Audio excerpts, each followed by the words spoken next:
یہ وہ موبائل ہے میرے ہاتھ میں، اگر آپ دیکھیں تو یہ موبائل ہے اور اس کے دلہا بھی اسی کے ساتھ ہی اس رات جو ہے وہ اس دنیا سے چلا گیا تھا۔ یہ میسیج ان کے نمبر پہ آتا ہے اور یہ چھوٹا ایک جو ہے وہ بٹنوں والا موبائل ہے۔ ہر ہار کے بعد جیت ہے۔ کلوزلی اگر کیمرہ مین آپ کو دکھا سکے، کوسچن بہت سارے اس میسیج نے چھوڑ دیے ہیں۔ وہ موبائل جو تھا وہ سمیہ کا تھا، پھر جب بعد میں سمیہ اس دنیا میں نہیں رہی تو وہی موبائل، ایسا کہ یہ آپ کو پریکٹیکلی بھی بتائیں گی کہ ان کی والدہ وہ موبائل کس طرح سے رکھتی ہیں۔ سمیہ کی طرف سے کوئی قدرتی کوئی اشارہ ہوا ہے۔ ابو نو امی تو یس کرنا بھی آندا ہے نا، ابو نو تو یس کرنا بھی نہیں آندا۔ میں اس چیز سے بڑا حیران، میسیج وہ بھی سمیہ دا، میں اوپر لکھے سمیہ پین۔ بسم اللہ الرحمن الرحیم۔ السلام علیکم ناظرین، میں ہوں عظمیٰ اور آپ دیکھ رہے ہیں آپ کا چینل اسٹرانگ عظمیٰ۔ قصور دلہا دلہن کا واقعہ 4 ماہ قبل، آپ کو پتہ ہے کہ ایک دلہا دلہن جو تھے وہ 2 گھنٹے کے بعد ہی اپنے کمرے میں جو پرسرار طور پر مردہ پائے گئے تھے۔ اب کل ہم نے ایک ویڈیو اپلوڈ کی تھی کہ جس میں ایک میسیج فوزیہ میرے ساتھ ہیں، ان کے نمبر پہ ریسیو ہوتا ہے کہ ہر ہار کے بعد ایک جیت ہے، اور وہ میسیج جو دلہن ہے اس کے نمبر سے آیا ہے۔ تو لوگوں کے کافی کمنٹس وغیرہ آئے اور لوگوں نے کہا کہ یہ میسیج دولہے نے کیا ہوگا، یہ میسیج دولہے کی طرف سے آیا ہوگا، تو اس طرح۔ تو شاید کچھ لوگوں کو اس سٹوری کے بارے میں نہیں پتہ تھا، تو میں آپ کو بتاتی چلوں کہ قصور کے پاس ایک کھریپڑ گاؤں ہے، وہاں پہ یہ 24 جولائی کو واقعہ پیش آتا ہے کہ شادی ہوتی ہے بڑی دھوم دھام سے، اور دلہن اور دلہا آپس میں کزن ہوتے ہیں اور وہ رشتہ دار بھی تھے آپس میں، اور تقریباً 1 سے 2 دیواروں کا فاصلہ تھا ان کا، اور ان کی شادی ہوتی ہے۔ لیکن شادی کے رات جو ان کی تھی، پہلی رات، اسی رات میں رات کو 1:45 بجے ان کے کمرے سے ان کی بہن آتی ہے اور صبح 4:30 بجے وہ دونوں اس دنیا میں نہیں ہوتے۔ وجہ کیا ہوئی؟ آج 4 ماہ اور تقریباً 3-4 دن اوپر ہو چکے ہیں اس واقعے کو، اور ابھی تک کچھ سمجھ نہیں آئی۔ لوگوں کا یہ کوسچن تھا کہ جب ان کی موت واقع ہوئی تو آپ لوگوں نے پوسٹ مارٹم کیوں نہیں کروایا؟ اس وقت آپ نے کیوں یہ سب کچھ نہیں کیا؟ اب آپ قبر کشائی کیوں کروا رہے ہیں؟ تو میں یہاں پہ یہ بات واضح کرتے چلوں کہ دلہا بھی اسی کے ساتھ ہی اس رات جو ہے وہ اس دنیا سے چلا گیا تھا، یعنی کہ دلہا اور دلہن کٹھے اس دنیا سے گئے ہیں۔ جن لوگوں کے کمنٹس تھے میں ان کا رپلائی دینے آئی ہوں۔ یہ وہ موبائل ہے میرے ہاتھ میں، اگر آپ دیکھیں تو یہ موبائل ہے، اور اس کے اوپر 22 تاریخ بروز جمعہ شام عشاء کے ٹائم، یعنی کہ اسی ٹائم پہ یہ میسیج ان کے نمبر پہ آتا ہے، اور یہ چھوٹا ایک جو ہے وہ بٹنوں والا موبائل ہے۔ اگر آپ دیکھیں تو اس کے اوپر لکھا ہوا ہے ہر ہار کے بعد جیت ہے۔ کلوزلی اگر کیمرہ مین آپ کو دکھا سکیں تو یہ موبائل ہے فوزیہ کا۔ فوزیہ جو ہے وہ سمیہ کی بڑی بہن ہے، ان کے نمبر پہ یہ میسیج ریسیو ہوتا ہے، اور سینڈر کون ہے؟ سمیہ، جو اس دنیا میں نہیں ہے، جو 4 ماہ اور تقریباً 4 دن ہو گئے اس کو اس دنیا سے گئے ہوئے، اس کے نمبر سے میسیج اس نمبر پہ آتا ہے۔ اور اس کی ہلکی سی وائبریشن لگائی ہوتی ہے لوگوں نے، یہ بیل ہوتی ہے، تو اس کی جیسے ہی بیل آتی ہے تو فوراً یہ دیکھتے ہیں تو یہ شاکڈ ہو جاتے ہیں کہ یہ میسیج کس نے بھیجا ہے۔ اب قبر کے اندر سے وہ میسیج نہیں کر سکتی، ہم کو بھی پتہ، ہمارا یہ ایمان ہے کہ جب انسان اس دنیا سے چلا جاتا ہے، اس جہان سے اس جہان میں جانے کے لیے صرف ایک لمحہ بھی بہت زیادہ ہے، بس لمحہ بھی نہیں لگتا، اور انسان کا تعلق اس جہان سے ختم ہو کے اگلے جہان سے جڑ جاتا ہے جو کہ آخرت ہے، اور وہاں چلا جاتا ہے۔ وہاں سے گئی ہوئی چیز آج تک کوئی واپس نہیں آئی۔ ہمارا یہ دین ہے، ہمارا مذہب ہے، ہمارا ایمان کے اوپر خاتمہ ہے، یعنی کہ ہمارا ایمان کے اوپر خاتمہ ہو، یہ ہم دعا بھی کرتے ہیں۔ لیکن یہاں پہ کوسچن بہت سارے اس میسیج نے چھوڑ دیے ہیں۔ یہ جو SMS آیا ہے اس نے بڑے سارے سوال کھڑے کر دیے ہیں لوگوں کی زندگیوں میں۔ لوگ کون ہیں؟ اس کے سارے اپنے گھر والے۔ اب اسی طرح کا ایک موبائل ان کی والدہ کے پاس ہے۔ ان کی والدہ بالکل بھی پڑھی لکھی نہیں، ان کو کچھ پتہ نہیں ہے کہ میسیج کیسے کرنا ہے، فون کیسے سننا ہے۔ انہوں نے ان کو موبائل لے کے دیا ہے اپنی امی کو، اور وہ موبائل جو تھا وہ سمیہ کا تھا، پھر جب بعد میں سمیہ اس دنیا میں نہیں رہی تو وہی موبائل ان کی امی نے خود لے لیا کہ یہ موبائل میری بیٹی کا مجھے دے دیں. اور جیسا کہ یہ آپ کو پریکٹیکلی بھی بتائیں گی کہ ان کی والدہ وہ موبائل کس طرح سے رکھتی ہیں. اس میسیج نے جو سوال کھڑے کیے ہیں ان کے جواب آج ہم ان سے لیتے ہیں، کیونکہ لوگوں کا یہ کہنا ہے کہ یہ میسیج کس نے بھیجا ہے. کوئی ان کی مدد کرنا چاہتا ہے، کوئی قاتلوں کو جانتا ہے، یا یہ قدرت کا ایک اشارہ ہے، یا سمیہ کی طرف سے کوئی قدرتی کوئی اشارہ ہوا ہے. کیونکہ اس سے پہلے ان کی والدہ نے قبر پہ جا کے کیا کیا ہے یہ ہم ساری باتیں فوزیہ سے پوچھتے ہیں.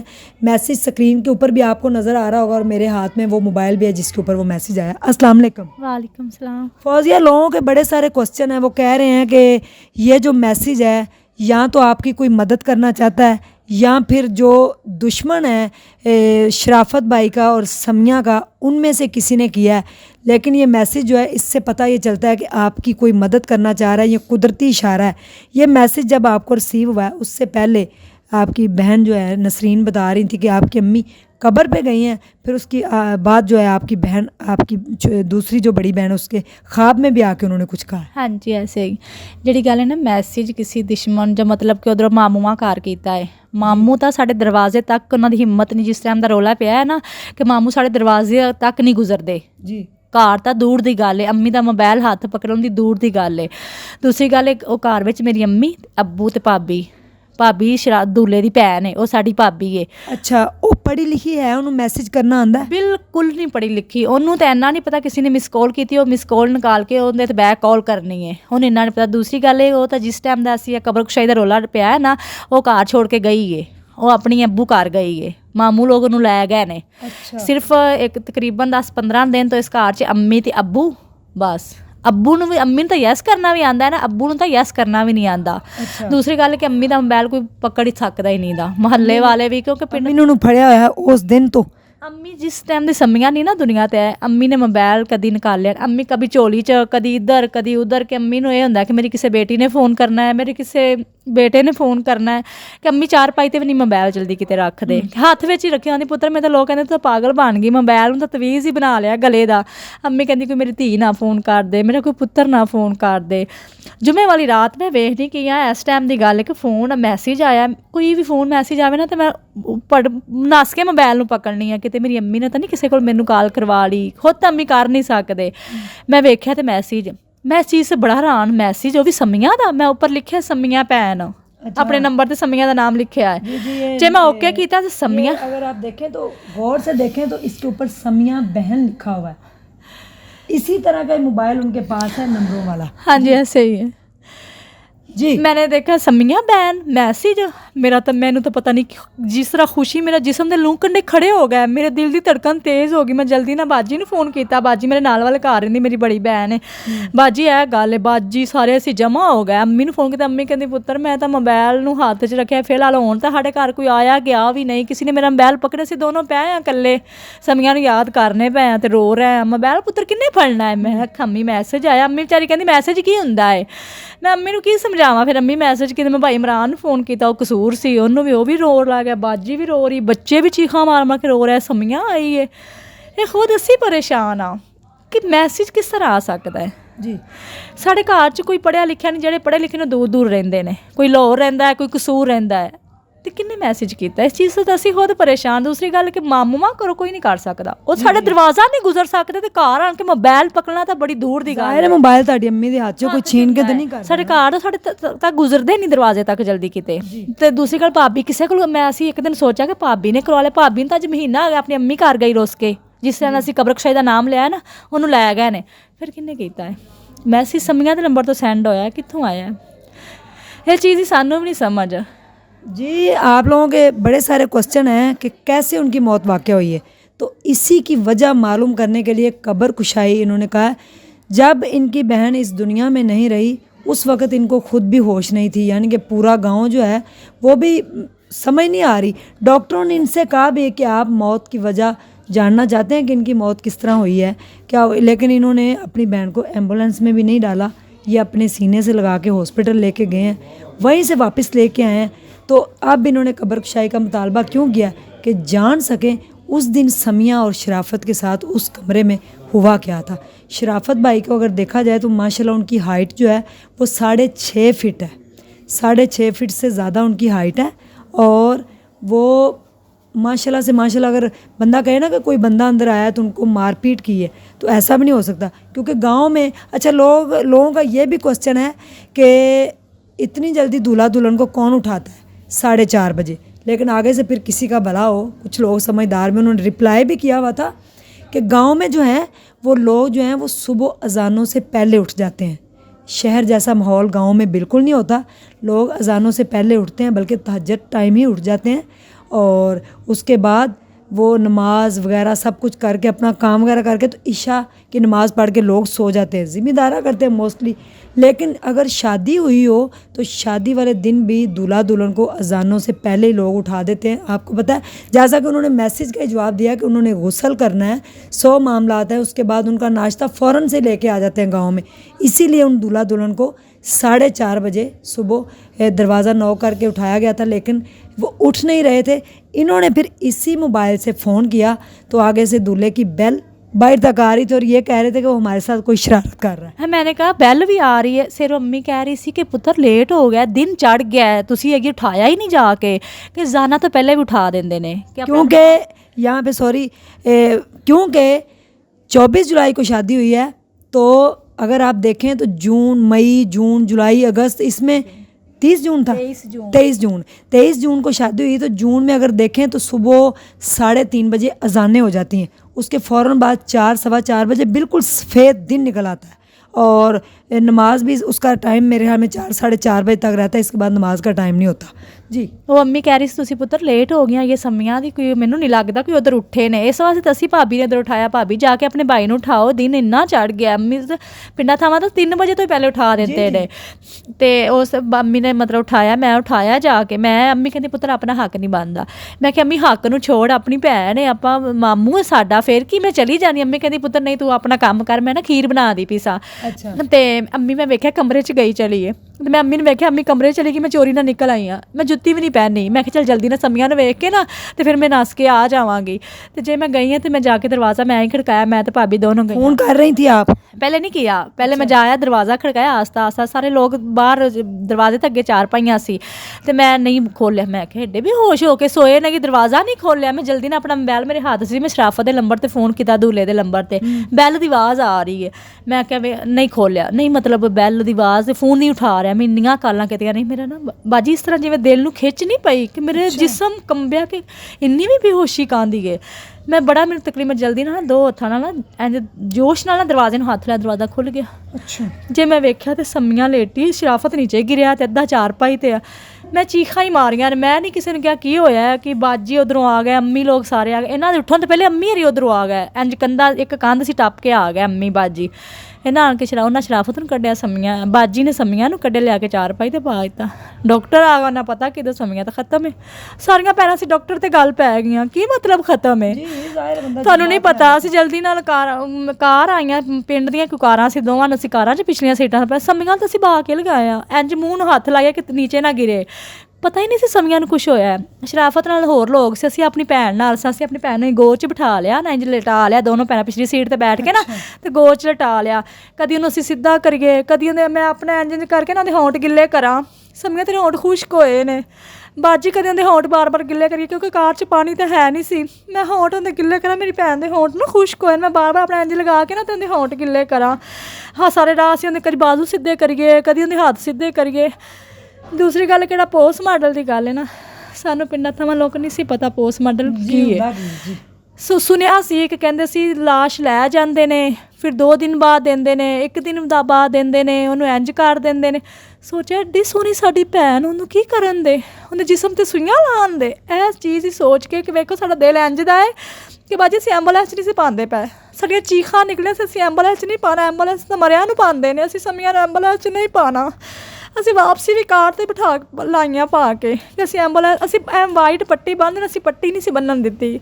पट्टी ना बन्नो, पट्टी तो मरिया नूं बन देना ना, जबरदस्ती फिर भी मूँह ते ना इंज करके पट्टी बन दित्ती। असीं अपनी भैन नूं एंबूलेंस च नहीं सी पान दित्ता। पता उन्हां लाला जिन्हां दे इन्ने प्यारे जान पागल हो हुंदे ने। बाजी तुहाडी अम्मी कबर ते गए ने, उस तो 1 दिन पहलां जदों ਇਹ मैसेज आया कबर ते अम्मी गए ने, उन्होंने की किया कबर ते जाके जेड़ा फिर तुहाडी भैन दूसरी नूं ख्वाब चो आके मिले? वो ना कबर ते गए ने ते कबर ते जाके लेट के ना रोंदे रहे ने। दूसरे दिन मेरे तो छोटी है तैयबा, ਉਹਨੂੰ ख्वाब ਦੇ ਵਿੱਚ ਮਿਲੀ ਹੈ ਤੇ ਉਹਨੇ ਕਿਹਾ ਕਿ ਤੇਰੀਆਂ ਨਾ ਨਜ਼ਰ ਤੇ ਹਲਕੇ ਕਿਉਂ ਪੈ ਨੇ, ਤੇਰਾ ਚਿਹਰਾ ਕਿਉਂ ਇਸ ਤਰ੍ਹਾਂ ਪੀਲਾ ਜਿਹਾ ਕਿਹਾ ਹੈ। ਕਹਿੰਦੀ ਹੈ ਕਿ ਅੰਮੀ ਮੇਰੀ ਕਬਰ ਤੇ ਨਾ ਲੇਟਦੇ ਰੋਂਦੇ ਰਹੇ ਨੇ ਤੇ ਮੈਨੂੰ ਬੜੀ ਰਾਤ ਕੋ ਤਕਲੀਫ ਆਈ ਤੇ ਅੰਮੀ ਨੂੰ ਕਹਿਣਾ ਹੈ ਕਿ ਤੁਸੀਂ ਰੋਵੋ ਨਾ। ਇਹ ਉਹਨੂੰ ख्वाब 'ਚ ਛੋਟੀ ਨੂੰ ਮਿਲੀ। ਤੇ ਸ਼ਾਦੀ ਵਾਲੇ ਦਿਨ ਤੋਂ ਮੇਰਾ ਮੀਆਂ ਉੱਥੇ ਗਿਆ ਹੈ ਤੇ ਉਹਨੂੰ ਕਹਿੰਦੀ ਉਹ ਨਾ ਮਹਿੰਦੀ ਵਾਲੇ ਦਿਨ ਘਰ ਵਾਪਸ ਆਉਣ ਲੱਗਾ, ਕੁਛ ਨਾਰਾਜ਼ ਹੋ ਗਿਆ ਮੇਰੇ ਨਾਲ। ਤੋ ਘਰ ਆਉਣ ਲੱਗਾ ਤੇ ਕਹਿੰਦੀ ਭਾਈ ਮੇਰੀ ਡੋਲੀ ਤਾਂ ਨਹੀਂ ਉਹ ਕੱਢਣੀ ਤੇ ਮੇਰੇ ਨਾਲ ਇੱਕ ਤਸਵੀਰ ਹੀ ਲਵਾ ਲੈ, ਜ਼ਿੰਦਗੀ ਦਾ ਤਾਂ ਪਤਾ ਹੀ ਕੋਈ ਨਹੀਂ। ਅੱਛਾ, ਇਹ ਮਹਿੰਦੀ ਵਾਲੇ ਦਿਨ ਉਹਨੇ ਗੱਲ ਕੀਤੀ? ਜੀ ਇਹ ਮਹਿੰਦੀ ਵਾਲੇ ਦਿਨ ਗੱਲ ਕੀਤੀ ਸੀ। ਤੁਸੀਂ ਉਹਨੂੰ ਡਾਂਟਿਆ ਨਹੀਂ ਕਿ ਇਹ ਤਾਂ ਮਹਿੰਦੀ ਹੈ, ਕਿਸ ਤਰ੍ਹਾਂ ਦੀ ਗੱਲ ਕਰ ਰਹੀ? ਮੈਨੂੰ ਨਾ ਬਸ ਪਤਾ ਨਹੀਂ ਹੁੰਦੇ, ਸਾਨੂੰ ਇੰਨੀ ਪਿਆਰੀ ਬੜੀ ਕਦੀ ਝਿੜਕਿਆ ਹੀ ਨਹੀਂ ਸੀ, ਬੜੀ ਪਿਆਰੀ ਲੱਗ ਰਹੀ ਸੀ। ਉਂਝ ਹੀ ਮੈਂ ਨਾ 2 ਦਿਨ ਪਹਿਲਾਂ ਗਈ ਹਾਂ ਤੇ ਮੈਂ ਵੇਖੀ ਗਈ ਉਹਦੇ ਮੂੰਹ ਮਨੇ ਘਰ ਵੀ ਨਾ ਇਸ ਤਰ੍ਹਾਂ ਹੀ ਕਰਦੀ ਫਿਰਦੀ, ਕਦੀ ਅਗਲੇ ਭਾਈ ਦੇ ਮੂੰਹ ਤੇ ਫਿਸ਼ਲ ਕਰ, ਕਦੀ ਪਿਛਲੇ ਤੇ ਕਰ। ਤੇ ਅਸੀਂ ਨਾ ਭੈਣਾਂ ਉਹਦੇ ਮੂੰਹ ਪਾਸੇ ਵੇਖਦੀਆਂ ਸੀ, ਤੂੰ ਕਿਸ ਤਰ੍ਹਾਂ ਦੇ ਕੰਮ ਕਰਨੀ ਛੋਟਿਆਂ ਛੋਟਿਆਂ ਬੱਚਿਆਂ ਨੂੰ ਫਾੜ ਕੇ। ਐਸਾ ਕੋਈ ਵੀ ਨਹੀਂ, ਦਿਲ ਹੀ ਨਹੀਂ ਕੀਤਾ ਉਹਨੂੰ ਝਿੜਕਣ ਤੇ। ਫਿਰ ਮੈਂ ਇੰਝ ਕਿਹਾ ਹੈ ਕਿ ਸ਼ਹਿਜ਼ਾਦੀ ਤੂੰ ਇਸ ਤਰ੍ਹਾਂ ਦੀਆਂ ਗੱਲਾਂ ਕਿਉਂ ਕਰਨੀ? ਕਹਿੰਦੀ ਪਤਾ ਨਹੀਂ ਭੈਣ ਮੇਰੇ ਮੂੰਹੋਂ ਹੀ ਗੱਲਾਂ ਇਸ ਤਰ੍ਹਾਂ ਨਿਕਲ ਰਹੀਆਂ ਨੇ। ਇਹ 2-3 ਗੱਲਾਂ ਕੀਤੀਆਂ ਸੀ, ਹੋਰ ਉਹਨੇ ਐਸੀ ਕੋਈ ਗੱਲ ਨਹੀਂ ਕੀਤੀ। ਉਹਨੂੰ ਖੁਸ਼ੀ ਬੜੀ, ਸਾਨੂੰ ਤਾਂ ਹੱਸਦੀ ਨਜ਼ਰ ਆਈ ਜੀ। ਇਸ ਤਰ੍ਹਾਂ ਹੀ ਉਹਨੇ ਗੱਲਾਂ ਕੀਤੀਆਂ ਨੇ, ਹੋਰ ਐਸੀ ਕੋਈ ਗੱਲ ਨਹੀਂ ਉਹਨੇ ਕੀਤੀ। ਕੀ ਲੱਗਦਾ ਮੈਸੇਜ ਇੱਕ ਕੁਦਰਤ ਦਾ ਇਸ਼ਾਰਾ ਹੈ ਜਾਂ ਕੋਈ ਪੈਗਾਮ ਹੈ ਕਿਸੇ ਦਾ, ਜਾਂ ਕੋਈ ਹੋ ਸਕਦਾ ਕੋਈ ਜਾਣਦਾ ਹੋਵੇ ਕਿ ਉਹਨਾਂ ਨੂੰ ਕੀ ਹੋਇਆ ਉਸ ਰਾਤ, ਉਹਨੇ ਕਿਹਨੂੰ ਪੁਕਾਰਿਆ ਹੋਏਗਾ, ਪਤਾ ਨਹੀਂ ਕਿਸ ਤਰ੍ਹਾਂ ਉਹਦੀ ਜਾਨ ਨਿਕਲੀ, ਅੱਲਾ ਮਾफ़ ਕਰੇ, ਕਿਸ ਤਰ੍ਹਾਂ ਹੋਇਆ ਹੋਏਗਾ। ਕੋਈ ਸਾਨੂੰ ਖੁਦ ਨੂੰ ਨਹੀਂ ਸਮਝ ਲੱਗਦੀ, ਅਸੀਂ ਖੁਦ ਬੜੇ ਪਰੇਸ਼ਾਨ ਹਾਂ। ਸਾਡਾ ਦਿਲ ਖੁਦ ਇਹ ਹੀ ਮੰਨਦਾ ਹੈ ਕਿ ਕੌਣ ਕਰ ਸਕਦਾ ਹੈ, ਕੋਈ ਸਾਡੀ ਮਦਦ ਕਰਨਾ ਚਾਹੁੰਦਾ ਹੈ ਕਿ ਪਤਾ ਨਹੀਂ ਕਿ ਕੋਈ ਇਹ ਚੀਜ਼ ਦਾ ਤਾਂ ਸਾਨੂੰ ਵੀ ਪਤਾ, ਅਸੀਂ ਬੇਵਕੂਫ ਨਹੀਂ ਕਿ ਮਰੇ ਐਸਾ ਕੰਮ ਨਹੀਂ ਕਰ ਸਕਦੇ। ਅੱਲਾਹ ਤਾਲਾ ਦਾ ਵੀ ਇਸ਼ਾਰਾ ਹੋ ਸਕਦਾ ਹੈ ਕਿ ਅੱਲਾਹ ਤਾਲਾ ਉਹਨਾਂ ਦੇ ਹੱਥੋਂ ਹੀ ਕੋਈ ਇਸ਼ਾਰਾ ਕਰਵਾ ਰਿਹਾ ਹੈ ਕਿ ਤੁਹਾਡੀ ਹੁਣ ਆ ਰਹੇ ਤੇ ਫਿਰ ਜੇ ਤੇ ਹੋਇਆ ਵੀ ਐਸਾ ਹੈ। ਕਬਰ ਖਚਾਈ ਤੁਸੀਂ ਵੇਖੋ, ਸਾਨੂੰ ਸਵੇਰ ਫੋਨ ਆ ਰਿਹਾ ਹੈ, ਇੱਕ ਬੰਦਾ ਉਹਨਾਂ ਭੇਜ ਦਿੱਤਾ ਹੈ ਕਿ ਜਾ ਕੇ ਇੰਤਜ਼ਾਮ ਕਰੋ, ਸਾਰਾ ਕੁਛ ਤੰਬੂ ਕਨਾਤਾ ਸਾਰਾ ਕੁਛ ਵੇਖ ਕੇ ਆਏ ਜੇ ਤੁਸੀਂ ਵੀ, ਸਾਰਾ ਕੁਛ ਲਗਾਇਆ ਹੈ, ਸਾਰਾ ਕੁਛ ਹੋ ਗਿਆ। ਫਿਰ ਸਪਰੇਵਾਂ ਲਿਆ ਕੇ ਬੋਡੀ ਵਾਸਤੇ ਰੱਖੀਆਂ ਗਈਆਂ ਨੇ। ਇੰਤਜ਼ਾਰ ਕਰਦੇ ਰਹੇ, ਜਿੱਥੋਂ 12 ਵਜੇ ਨੇ 2 ਵਜੇ ਨੇ ਉੱਥੋਂ ਫੋਨ ਆ ਗਿਆ ਕਿ ਤੁਹਾਡੀ 4 ਤਰੀਕ ਪੈ ਗਈ। ਤੇ ਅਸੀਂ ਇਹ ਕੀ ਇਸ਼ਾਰਾ ਨਾ ਸਮਝੀਏ ਤੇ ਕੀ ਸਮਝੀਏ, ਇਹ ਮੈਸੇਜ ਦਾ ਇਸ਼ਾਰਾ ਨਾ ਸਮਝੀਏ ਤੇ ਕੀ ਕਰੀਏ। ਹੋਰ ਅਸੀਂ ਖੁਦ ਬਹੁਤ ਪਰੇਸ਼ਾਨ ਹਾਂ ਇਸ ਮੈਸੇਜ ਤੋਂ ਕਿ ਬੇਚੈਨ ਆ ਪੂਰਾ ਘਰ ਹੀ, ਕਿ ਸਾਨੂੰ ਸਮਝ ਨਹੀਂ ਆ ਰਹੀ ਕਿ ਕੋਈ ਸਾਡੀ ਮਦਦ ਕਰ ਰਿਹਾ ਹੈ ਕਿ ਅੱਲਾ ਦੀ ਤਰਫੋਂ ਸਾਨੂੰ ਇਸ਼ਾਰਾ ਹੋਇਆ ਹੈ। ਮਦਦ ਇਸ ਤਰ੍ਹਾਂ ਤਾਂ ਨਹੀਂ ਨਾ ਕਰ ਸਕਦਾ, ਮਦਦ ਤਾਂ ਕਿਸੇ ਨੇ ਸਾਹਮਣੇ ਆਣ ਕੇ ਚਲੋ ਕਰ ਦੇਣੀ ਸੀ, ਮਦਦ ਕੋਈ ਮੈਸੇਜ ਦੇ ਜ਼ਰੀਏ ਤਾਂ नहीं ना होनी सी। मदद ਦੇ और भी बड़े तरीके ने। अच्छा जी, कुछ लोगों के ये सवाल हैं, कमेंट्स हैं, कुछ लोग कह रहे थे अगर आपने पिछली वीडियो इससे नहीं देखी तो प्लीज़ अगर आप नए हैं तो पिछली वीडियो ज़रूर देखें, आपको समझ आ जाएगी। कुछ लोगों के ये कमेंट्स हैं कि ऐसे मैसेजेस अक्सर आ जाते हैं। तो एक लड़के का मैसेज आया हुआ था कि मुझे भी इस तरह का मैसेज आया था और मैं भी बड़ा परेशान हो गया था। और एक औरत का मैसेज आया था कि मेरे हस्बैंड को मरे हुए 10 साल हो गए हैं और 10 साल के बाद मेरे नंबर पे उनका मैसेज आता है और मैं शॉक्ड हो गई थी कि 10 साल पहले मेरे हस्बैंड जो है इस दुनिया से चले गए थे, आज उनका मैसेज आया है। तो कुछ लोग कह रहे हैं हो सकता है कि समिया ने पहले से मैसेज लिख के रखा हो, आंटी का हाथ लग गया हो तो वो मैसेज इनको सेंड हो गया हो। कुछ लोग कहते हैं कि किसी ने मैसेज किया है, लेकिन हम इसके बारे में कोई भी ऐसी बात नहीं कर सकते क्योंकि ये कह रहे हैं कि आप हमारी बेवकूफ़ाना हरकतें समझें या जज्बात समझें। इनको यही लगता है कि वो कब्र में शायद ज़िंदा है, लेकिन जो कब्र में चला जाता है वो ज़िंदा नहीं होता। लेकिन ये इनका एक जज्बातीपन है, जज्बात है वो, इसलिए कि उस दिन इतनी आंधी और तूफ़ान किसको पता था कि आ रहा है। कुदरत के कामों का किसी को नहीं पता होता, लेकिन दुल्हे के वालिद के माथे पे शकन नहीं थी। वो अपने बेटे को जो है चारपाई पे डालने के बाद जो उनको हार पहनाए जाते हैं, गांव में बड़ा ही होता है कि माला पहनाते हैं लोग पैसों की, तो वो सारा कुछ इकट्ठा करके वो पेटी के अंदर रख रहे हैं। और उसके बाद वो उनकी बेटी की भी उसी दिन शादी हुई थी, उससे एक दिन पहले उसकी दावतें कर रहे हैं। हालांकि उनका इकलौता बेटा है, 6 बेटियों के बाद अल्लाह ने उनको बेटा दिया था शराफत भाई, जो कि 21-22 साल के थे।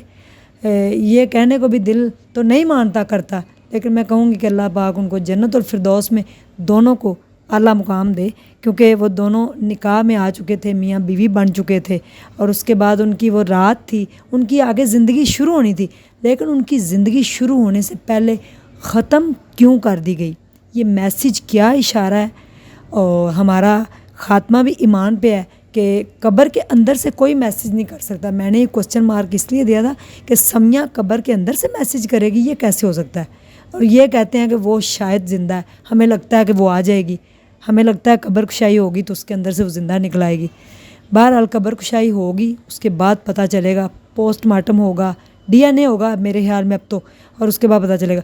इन्होंने पोस्टमार्टम क्यों नहीं करवाया? पता ही कुछ नहीं था। अचानक से 2 जवान लड़की लड़का फ़ौरन से 2 घंटों के अंदर अंदर इनके हाथ से निकल जाए। इवन के गांव वाले भी आए हैं तो बाजी कह रही उन्होंने उसकी आंखें बंद की हैं, किसी माँ जी ने, कोई बूढ़ी माँ जी ने, उन्होंने मेरे हाल 'ਚ ਤੁਸੀਂ ਮਨਾ ਕਰਤਾ। ਹਾਂਜੀ, ਮੈਂ ਇਹਨੂੰ ਕਿਹਾ ਕਿ ਤੂੰ ਮਰਿਆਂ ਦੀ ਅੱਖਾਂ ਬੰਦ ਕਰੀ ਦੀਆਂ ਨੇ, ਤੇ ਆਂਟੀ ਤੂੰ ਇਹਦੀਆਂ ਕਿਉਂ ਅੱਖਾਂ ਬੰਦ ਗਏ, ਤੂੰ ਮੇਰੇ ਤੋਂ ਵੱਡੀ ਸੀ। ਮੈਂ ਉਹਦੀ ਇੱਜ਼ਤ ਦਾ ਵੀ ਨਹੀਂ ਖਿਆਲ ਕੀਤਾ, ਤੇ ਉਹਨੂੰ ਇੰਜ ਕਰਕੇ ਧੱਕਾ ਮਾਰਿਆ ਕਿ ਮੈਂ ਕਿਹਾ ਆਂਟੀ ਤੂੰ ਮਰਿਆਂ ਦੇ ਅੱਖਾਂ ਬੰਦ ਕਰੀ ਦੀਆਂ ਨੇ, ਸਾਡੀ ਭੈਣ ਤੋਂ ਜ਼ਿੰਦਾ ਹੈ। ਜਾਂ ਬੇਕੂਫੀ ਸਮਝੇ ਆਵਾਮ, ਜੋ ਮਰਜ਼ੀ ਸਾਡਾ ਸਮਝੇ, ਲੇਕਿਨ ਅੱਜ ਵੀ ਸਾਡੇ ਦਿਲ ਤੇ ਆਸ ਸੀ। ਮੰਗਲ ਵਾਲੇ ਦਿਨ ਅਸੀਂ ਭੈਣਾਂ, ਸਾਡੇ ਦਿਲ 'ਚ ਇਹ ਸੀ ਕਿ ਅਸੀਂ ਸੋਨੇ ਕੱਪੜੇ ਭੈਣ ਦੇ ਵਰੀ 'ਚ ਸੂਟ ਕੱਢਣੀਆਂ, ਲੈ ਕੇ ਜਾਣੀਆਂ, ਉਹ ਨਿਕਲੇਗੀ, ਉਹਨੂੰ ਸਜਾ ਕੇ ਵਾਪਸ ਘਰ ਲੈ ਕੇ ਜਾਵਾਂਗੇ। ਇਹ ਚੀਜ਼ ਦਾ ਸਾਨੂੰ ਵੀ ਪਤਾ ਹੈ ਕਿ ਮਰੇ ਕਦੀ ਵਾਪਸ ਨਹੀਂ ਆਉਂਦੇ। ਜਾਂ ਸਾਡੀ ਬੇਕੂਫੀ ਸਮਝੋ ਜਾਂ ਸਾਨੂੰ ਪਾਗਲ ਸਮਝੋ। ਤੁਸੀਂ ਕਬਰ 'ਚ ਕਿਉਂ ਲੇਟੇ? ਕਬਰ 'ਚ ਸਕੂਨ ਹੀ ਨਹੀਂ ਸੀ ਆਉਂਦਾ ਕਿ ਦਿਲ ਇਹ ਮੰਨਦਾ ਸੀ ਕਿ ਇੱਥੇ ਸਾਡੀ ਪਰੀ ਪਵੇਗੀ। ਇਹਦਾ ਘਰ ਵੇਖ ਕੇ ਆਣੀ, ਇਹਦੇ 'ਚ ਮੈਨੂੰ ਦਫਨ ਕਰ ਦੇਵੋ। ਮੈਂ ਜਾ ਕੇ ਕਬਰ ਦੇ ਵਿੱਚ ਵੜ ਗਈ। ਅਸੀਂ ਇਸ ਤਰ੍ਹਾਂ ਦੀਆਂ ਹਰਕਤਾਂ ਕਰਨੀਆਂ। ਸਾਡੀ ਭੈਣ ਨੂੰ 4 ਮਹੀਨੇ 4 ਦਿਨ ਹੋ ਗਏ ਨੇ ਅੱਜ। ਅਸੀਂ ਉਸ ਦਿਨ ਇਹਨੂੰ ਮੈਂ ਕਹਿੰਦੀ ਸਾਂ ਕੱਪੜੇ ਨਿਕਾਲ, ਆਪਣੀ ਭੈਣ ਨੇ ਜ਼ਿੰਦਾ ਨਿਕਲਣਾ। ਕੋਈ ਇਸ ਤਰ੍ਹਾਂ ਕਰਦਾ ਹੈ? ਦੁਨੀਆ ਸਾਡਾ ਹੀ ਮਜ਼ਾਕ ਉਡਾਵੇ, ਜੋ ਮਰਜ਼ੀ ਕਰੇ, लेकिन सानू आज भी आस है। इनका जो भाई है उसका बड़ा प्यार है, इमरान जो है उनका शराफत भाई से बड़ा प्यार था, क्योंकि इनका वो मामू का बेटा है। और जिस दिन उनको दफन करना था पहले ये जाके उनकी कब्र में लेट गई। देखें कि लोग कहते हैं कब्र से डर जाते हैं, जो चला जाता दुनिया से उससे डरना शुरू हो जाए। ये जाके कब्र में लेट गई हैं। लेट के बाजी उस टाइम की जज्बात से तुसी रोए या तुसी डर गए सी? ਕੋਈ ਡਰ ਨਹੀਂ ਆਇਆ, ਕੋਈ ਕੁਛ ਵੀ ਨਹੀਂ। ਮੇਰੇ ਚਾਚੂ ਸੀ ਕਬਰ ਦੇ ਵਿੱਚ ਲਾਦੀ ਲਾਵਣ ਲੱਗੇ ਸੀ, तो कारी साहब ऊपर बैठे ਸੀ। ਉਹਨਾਂ ਕਿਹਾ ਕਿ ਕੌਣ? ਉਹਨਾਂ ਕਿਹਾ ਬੜੀ ਭੈਣ ਹੈ। ਉਸਕੋ ਉਹਨੂੰ ਨੀਚੇ ਜਾਣ ਦਿਓ, ਕੋਈ ਗੱਲ ਨਹੀਂ, ਅਗਰ ਉਹ ਕਹਿੰਦੀ ਹੈ ਤਾਂ ਉਹਨੂੰ ਜਾਣ ਦਿਓ। ਮੈਨੂੰ ਕੋਈ ਡਰ ਨਹੀਂ ਆਇਆ, ਕੋਈ ਮੇਰੇ ਜ਼ਿਹਨ 'ਚ ਨਹੀਂ ਸੀ ਕਿ ਮੇਰੀ ਭੈਣ ਨੂੰ ਫੌਤ ਹੋਈ ਹੈ, ਉਹਨੂੰ ਲਾਦੀ ਲਾਵਣ ਲੱਗੇ ਨੇ। ਮੈਂ ਕਹਿੰਦੀ ਸੀ ਕਿ ਇੱਥੇ ਚੱਲੇ ਨੇ, ਮੰਮੀ ਇਹਦੇ ਨਾਲ ਹੀ ਜਾਣਾ ਹੈ, ਅਸੀਂ ਦੋਵੇਂ ਭੈਣਾਂ ਨਹੀਂ ਵਾਪਸ ਆ ਜਾਵਾਂਗੀਆਂ, ਮੈਂ ਇਹਦੇ ਨਾਲ ਹੀ ਜਾਣਾ ਹੈ। ਫਿਰ ਮੇਰੇ ਚਾਚੂ, ਸਾਡੇ ਪਿੰਡ ਵਾਲੇ, ਸਾਡੇ ਪੂਰਾ ਪਿੰਡ ਨਾਨਕਿਆਂ ਦਾ ਮਾਮੂ ਲੱਗਦੇ ਨੇ, ਸਾਰਿਆਂ ਨੇ ਮੈਨੂੰ ਚੁੱਕ ਕੇ ਬਾਹਰ ਕੱਢਿਆ, ਲੈ ਕੇ ਆਏ। ਅਤੇ ਫਿਰ ਮੈਂ ਉਹ ਮੰਜੀ 'ਤੇ ਚਾਰਪਾਈ ਜਿੰਦੇ ਤੋਂ ਉਹਨੂੰ ਉਤਾਰਿਆ, ਉਹਦੇ 'ਤੇ ਪੈ ਗਈ। ਹਾਲਾਤ ਉੱਥੇ ਉਦੋਂ ਤਾਂ ਕੋਈ ਖੌਫ ਦਾ ਪਤਾ ਹੀ ਨਹੀਂ ਸੀ। ਜਿਹੜਾ ਇਹ ਕਹਿੰਦੇ ਨਾ ਪੋਸਟਮਾਰਟਮ ਨਹੀਂ ਕਰਵਾਇਆ, ਸਾਡੇ ਖਾਨਦਾਨ 'ਚ ਕੀ ਸਾਡੇ ਪੂਰੇ ਪਿੰਡ 'ਚ ਇਸ ਤਰ੍ਹਾਂ ਦਾ ਵਾਕਿਆ ही नहीं होया, सानू पता ही नहीं। साथ साथ वाले जितने भी गांव हैं, ज़िंदगी में कभी कोई ऐसा वाक़या नहीं सुना कि जनरेटर से दूल्हा दुल्हन 2 घंटे के अंदर ख़त्म है। किस किस को पुकारा होगा, पता नहीं क्या हुआ होगा उनके साथ, पता नहीं किसी ने मारा होगा, पता नहीं कितने लोग होंगे। वो दोनों कितना डर गए थे। वो चारपाई के ऊपर ही रही हैं, वो उनके सीने पे और उसकी टांगें नीचे थी। किस तरह उनके साथ हुआ क्या होगा। बड़े सारे सवालात हैं लोगों के, और बड़े सारे सवाल छोड़ गई हैं समिया और शराफत भाई। क्वेश्चन मार्क बहुत बड़े बड़े दे गई हैं कि 2 घंटे के अंदर आखिर उस कमरे में ऐसा क्या हुआ। कौन से दूल्हा दुल्हन है जो दरवाज़ा खोल के पहले दिन कमरे के अंदर जाके लेटते हैं। कमरे के अंदर से नॉक भी जो है ना, वो कमरे के अंदर से लॉक भी जो था ना, वो भी खुला हुआ था, और इन्होंने ऐसे किया, दरवाज़ा खुल गया। कुछ अभी तक समझ नहीं आया, इसीलिए ये बात कब्र कुशाई तक पहुंची है। और जो हमारे आला ओहदेदारान हैं, उनसे दरख्वास्त है कि इन गरीबों की आवाज़ सुनी जाए। एक मासूम लड़की और लड़का 2 घंटों के अंदर अंदर इस दुनिया से चले गए। हम सब ने चले जाना है, लेकिन दुश्मन भी ऐसे ना जाएं जैसे ये दोनों गए। ये मैसेज ने बड़े सारे सवाल खड़े कर दिए। فردر آگے قبر کشائی ہوگی آپ کو ضرور بتائیں گے. اس دن ہوئی ہے صرف اور صرف سمیہ کی ہوگی, شرافت بھائی کی نہیں ہو سکتی, کیونکہ اس کے گھر والے اگر نہیں چاہ رہے تو کبھی بھی نہیں ہو سکتی. لیکن یہ اپنی بہن کی قبر کشائی کرا کے یہ معلوم کرنا چاہتے ہیں کہ اس رات آخر ایسا 2 گھنٹوں میں کیا ہوا ہے, اور اگر وجہ معلوم ہوتی ہے تو باجی پھر کیا ہوگا. آپ کے ماموں ہیں آگے, ਮਾਮੂ ਹੈ ਨਾ, ਫਿਰ ਵਕਤ ਤੇ ਛੋੜਨੇ ਆ ਕਿਆ ਹੁੰਦਾ ਹੈ. ਸਾਡਾ ਤਾਂ ਜ਼ਿਹਨ ਇਹ ਕੰਮ ਕਰਦਾ ਹੈ کہ ایک شہزادی تو اتنے کئی شہزادیاں جان دیاں. جی جناب, اور اللہ تعالیٰ جو ہے وہ بہتر معاملات کرے. اللہ تعالیٰ رحم کے ساتھ جو ہے اپنی رحمت کے ساتھ یہ ان کو انصاف دے. ہم پہلے رحمت کی بات کریں گے. یہ اس کوسچن نے اور ان چیزوں نے بڑے سوال کھڑے کر دیے ہیں. فردر ہمارے ساتھ جڑے رہیے گا. قصور دلہا دلہن کی آگے جو بات چلے گی قبر کشائی کے بعد ہم آپ کو ضرور بتائیں گے. جب تک اپنا خیال رکھیے گا. فوزیہ اور نسرین اور ان کی امی کے لیے خصوصی دعا کریں کہ اللہ تعالیٰ ان کو صبر دے, جو کہ ابھی تک ان کو صبر نہیں آ رہا. ان کے بھی چھوٹے چھوٹے سے بچے ہیں, یہ غریب لوگ ہیں بیچارے, محنت مزدوری کرتے ہیں, تو اپنی بہن کو اور اس کو لے کے بہت روتے ہیں. خدا نہ خواستہ ان کے ساتھ نہ کچھ ہو, کیونکہ ان کے چھوٹے چھوٹے بچے ہیں. تھینک یو سو مچ. اللہ حافظ.